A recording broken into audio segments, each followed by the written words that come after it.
Guys, umuulan ng yelo, ng ice, maliit lang. Hindi nyo lang kasi makita dahil maunti-unti lang yung ulan. Masyadong mahina,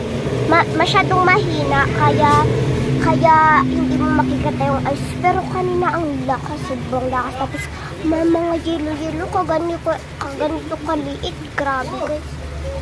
Ito guys, oh.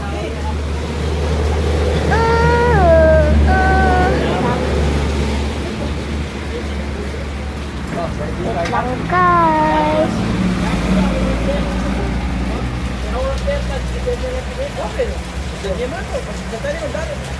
Nakikita niyo parang nag-i-slide yung mga lahat. Nag-i-slide. Kaya yung guys lang i-update. Pero kumakain ako ng chicken. Bye bye guys. See ya.